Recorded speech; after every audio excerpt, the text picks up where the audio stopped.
오늘 우리가 함께 볼 하나님의 말씀은 열왕기상 15장 1절에서 8절까지의 말씀입니다. 열왕기상 15장 1절부터 8절까지의 말씀, 구약성경 541면 전후에 있는 말씀입니다.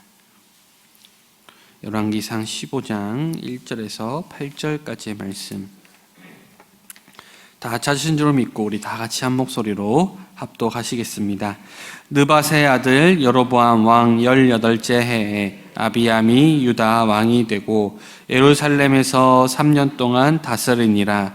그의 어머니의 이름은 마아가요 아비살롬의 딸이더라.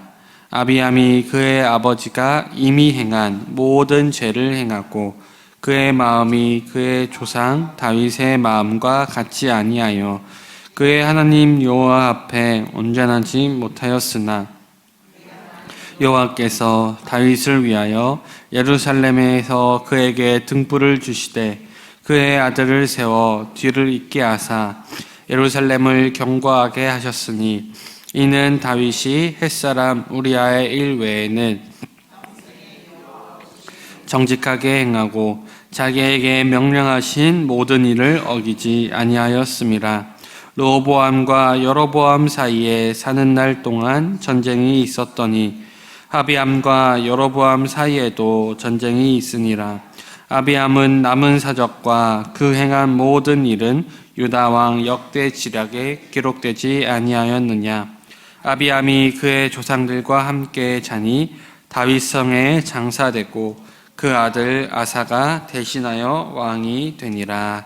아멘. 오늘 우리가 함께 읽은 본문 말씀을 중심으로 의미 없는 인생이란 제목으로 함께 은혜를 나눠보려고 합니다. 오늘 말씀은 이제 르호보암이 죽고 왕이 된 아비암이라는 인물에 대해서 다루고 있는 말씀입니다. 아비암은 세속 역사의 관점으로 보면 짧은 통치 기간에도 불구하고 북이스라엘과의 대립에서 확실한 우위를 점하며 국가를 부강하게 이끈 왕이었습니다. 그러나 열왕기서 저자는 그의 아버지 르호보암과 똑같이 아비암이 죄인의 길을 걸었다라고 고발하고 있죠. 세상에서 말하는 성공이 인생의 성공은 아닙니다. 오늘 아비암의 말씀을 통해 세상은 환호할지라도 하나님 앞에서는 의미 없는 인생이 있을 수도 있다는 것을 깊이 깨달으시기를 간절히 소망합니다. 르호보암의 아들 아비암은 이스라엘이 남과 북으로 나뉘어 치열하게 교전을 벌이던 그 혼란한 시기에 왕으로 등극합니다. 이스라엘 왕국이 둘로 나뉜 혼돈의 시대는 전혀 개선될 여지가 없어 보였고 분열 왕국 다음 세대가 왕에 오름으로써 오히려 이 분열이 굳어지게 되었습니다. 열왕기서는 아비암에 관한 이야기를 매우 짧은 분량으로 전하는데 실제로 그의 통치 기간도 3년밖에 되지 않았습니다. 그렇다면 아비암은 어떻게 왕이 될 수 있었을까요?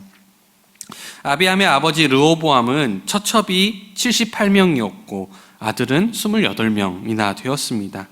아비암의 어머니 마아가를 모든 처첩보다 사랑하여서 아비암을 후계자로 세웠던 것이죠. 솔로몬의 정략 결혼이 신정국가의 통치를 흔들었고 이어서 왕이 된 르호보암이 이방 여인의 어머니의 영향으로 자라나 남유다는 우상 숭배의 길로 접어들었습니다. 따라서 아비암은 어둠이 깃든 이 왕조를 개혁하기 위해서는 다윗의 길을 선택해야 했습니다. 다시 말해 하나님을 따르는 그 길을 선택해야 했다라는 것이죠. 하지만 그는 할아버지와 아버지가 걸었던 죄악의 길을 선택했습니다. 아니 오히려 아비암은 더 심각했습니다. 오늘 말씀 3절을 보니 열왕기서 기자는 아비암은 그의 아버지가 저지른 모든 죄악을 행하였다라고 기록하고 있습니다. 그의 통치 기간이 3년밖에 되지 않았다는 것을 감안할 때 그 짧은 시간에 아버지의 모든 죄악을 행하였다라는 것은 굉장히 충격적이죠. 3절까지 아비암의 충격적인 죄악을 소개한 열왕기서 기자는 4절을 시작할 때 특별한 접속사로 시작하고 있습니다. 바로 히브리 말로 키라고 읽는 접속사입니다.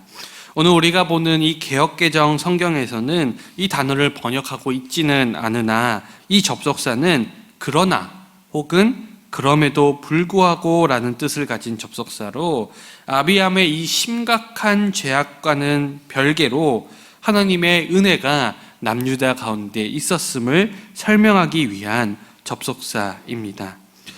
북이스라엘이 계속된 반역으로 왕조가 9번이나 바뀌는 혼란을 겪었던 반면에 남유다는 왕들의 우상숭배에도 불구하고 그 왕조가 400년 동안이나 존속할 수 있었습니다. 그 이유는 그들이 잘했기 때문이 아니라, 그들이 대단했기 때문이 아니라 바로 하나님의 은총의 등불이 다윗 왕조를 비추고 있었기 때문이죠. 하나님께서는 다윗에게 그의 왕조가 영원하리라고 약속해 주셨습니다. 하나님은 다윗 가문의 여러 왕들이 패역하고 완악했음에도 불구하고 이 다윗과의 언약을 기억하셨고 그 약속을 신실하게 지키신 것이죠. 르호보암도, 그리고 오늘 말씀을 살펴볼 이 아비암도, 그리고 이후의 왕들 역시도 하나님을 온전히 섬기는 데 실패했지만 하나님은 다윗에게 하신 약속을 거두지 않으셨으며 결국 다윗의 계보에서 예수 그리스도를 왕으로 세우셨습니다. 하나님은 결코 자신의 약속을 거두시는 분이 아니십니다. 오늘 다윗의 후손들이 패역하였음에도 불구하고 하나님이 다윗과의 맺었던 그 언약을 거두지 않으셨듯이 하나님께서는 우리를 구원하시겠다는 그 구원의 약속도 우리의 어떠함 때문에 거두시는 분이 아니십니다. 그러니 하나님은 신실하시며 하나님의 약속은 믿을 만한 약속입니다. 그 하나님의 신실함이 우리로 하여금 두려움과 공포에서 해방되게 하며 우리는 하나님의 신실함이 있기 때문에 기쁜 마음으로 마음을 다해 그리고 두려움 없이 하나님을 섬길 수 있는 것이죠. 그러니 아비암이 선택해야만 했던 길은 아버지 르호보암의 길이 아니었습니다. 이 아비암 역시 하나님의 은혜와 사랑 그리고 하나님의 신실하심을 알았다면 그는 평생 하나님 보시기에 정직했던 그 다윗의 길을 선택해야만 했습니다. 안타깝게도 아비암도 르호보암처럼 잠깐의 형통은 맛보았지만 곧 죄악의 길을 걸어감으로 무의미한 인생을 살아가게 됩니다. 오히려 다윗 언약으로 인한 그 형통이 아비암에게는 그가 더욱 죄에 깊이 빠지는 통로가 되고 말았습니다. 사랑하는 여러분, 세상에서는 성공을 거두는 삶이 의미 있는 인생이라고 말하고 우리도 성공한 삶이 의미 있는 인생이라 생각합니다. 물론 세상에서의 형통, 세상에서의 성공, 우리가 그것을 잃으면 좋죠. 그것이 결코 나쁜 것은 아닙니다. 그러나 세상의 형통과 성공이 하나님의 길을 따르고 있다는 의미가 결코 아니라는 것을 우리는 꼭 기억해야 합니다. 심지어 우리가 교회를 다니고 있다는 것, 직분을 맡았다는 것, 심지어 목사가 되었다는 것도 하나님의 길을 따르고 있다는 의미가 아니라는 것을 기억해야 합니다. 여러분, 엘리 제사장은 그 직분이 하나님께 제사를 드리는 제사장이었지만 하나님 앞에 비참하게 죽임을 당하였습니다. 왜냐하면 세상의 성공이, 우리의 직분이, 그리고 우리가 교회에서 하는 종교적인 행위가 우리를 구원하는 것이 아니기 때문이죠. 오직 우리는 하나님의 은혜로만 구원을 받습니다. 그리고 내가 하나님의 은혜로 구원을 받았다는 것을 아는 사람들은 절대로 교만하거나 이기적으로 인생을 살아갈 수가 없습니다.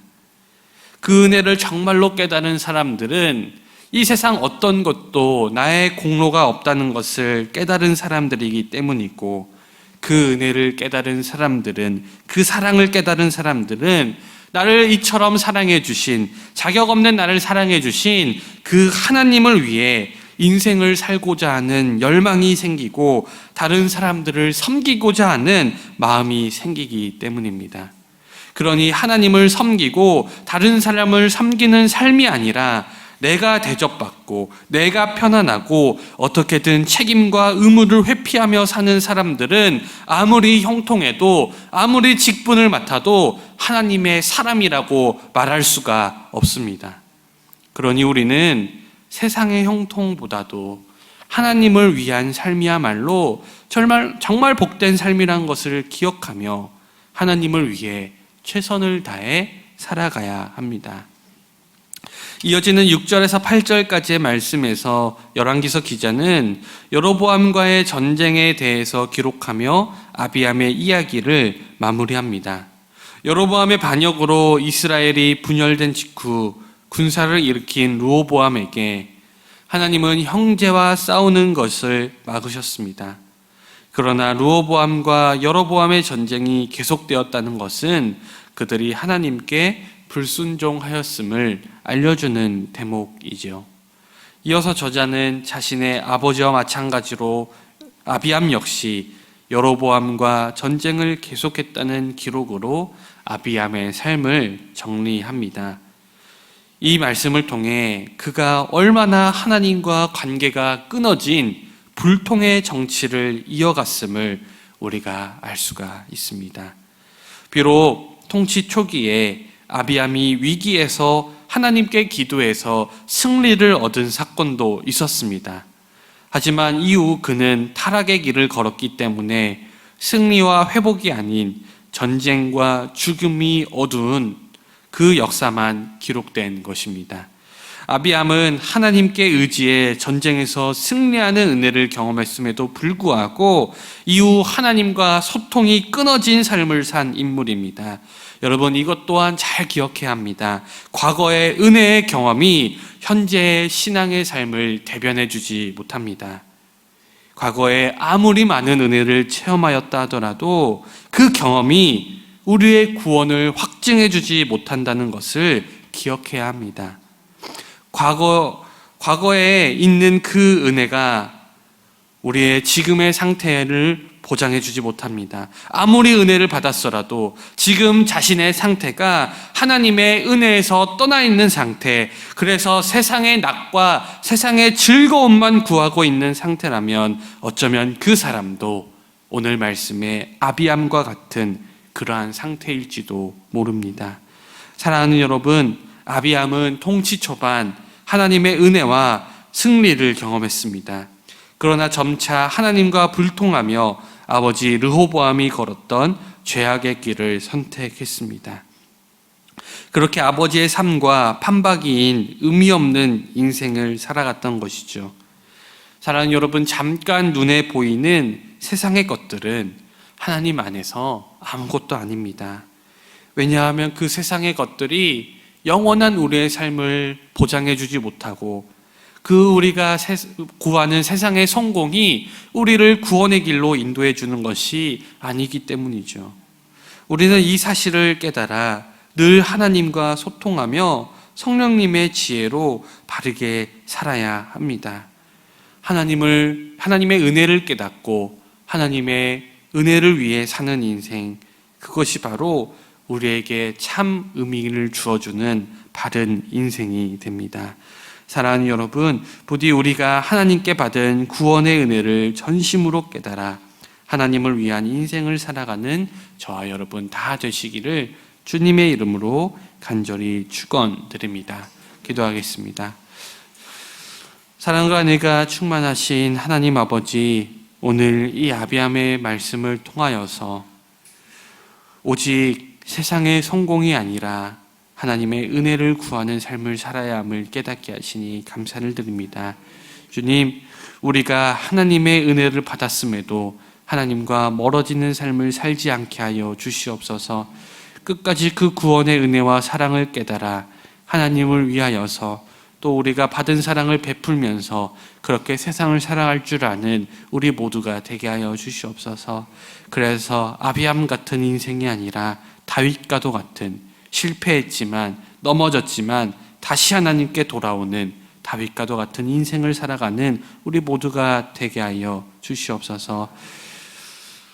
또 이 새벽을 깨우고 이 새벽에 간절한 기도 제목을 가지고 나온 우리 사랑하는 성도님들 계십니다. 주님, 이 새벽 가운데 간절히 기도하는 그 시간 가운데 주님께서 응답하여 주시고 아버지 우리 사랑하는 성도님들의 부르짖음을 외면하지 마시며 주님께서 가장 선한 길로 가장 완전한 길로 우리의 삶을 인도하여 주시옵소서.